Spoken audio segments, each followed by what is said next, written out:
अब यहां शंका एक और उत्पन्न होती है कि भक्तजन श्रद्धालु कहते हैं कि यदि पृथ्वी खाली हो जाएगी तो यहां कौन रहेगा। तो ये बालक सोच होती है, एक बिल्कुल अबोध बच्चा ये बातें कर सकता है जिसको कुछ भी ज्ञान नहीं। अब ये कोई सुख का स्थान थोड़ा ही है, हर चीज का अभाव यहां पर, और सारा जीवन हम अपने इस पेट पोषण पर ही लगा देते हैं और बीच में ही मृत्यु हो जाती है। इतना गंदा स्थान यहाँ रहने की इच्छा हमारी क्यों बन रही है? क्योंकि हमें उस अन्य सुख में लोक का ज्ञान नहीं,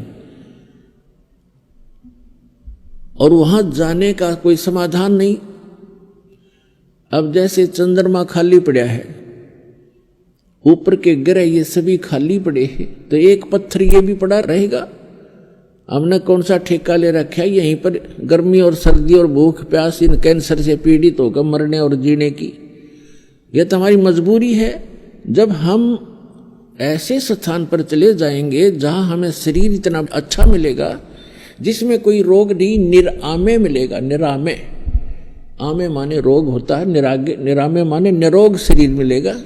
और ऐसा ही वहां दुनिया होगी आपकी, ऐसे आपका परिवार होगा जो कभी मृत्यु को प्राप्त नहीं होगा।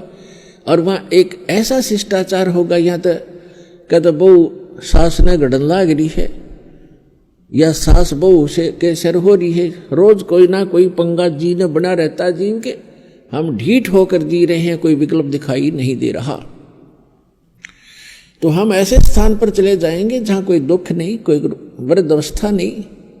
अब कौन वृद्ध होना चाहता है, कौन रोगी होना चाहता है, और सभी हो रहे हैं। कौन मरना चाहता है, और सभी मर रहे हैं।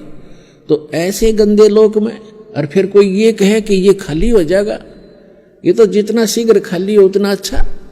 ये रहने का स्थान है, कहीं फ्लड आ रही है, मर गई दुनिया, कहीं पर भूकंप आ गया है, कहीं पर वैसे सूखाग्रस्त, कोई रोग से मर रहा है, कोई किसी तरह करा रहा है।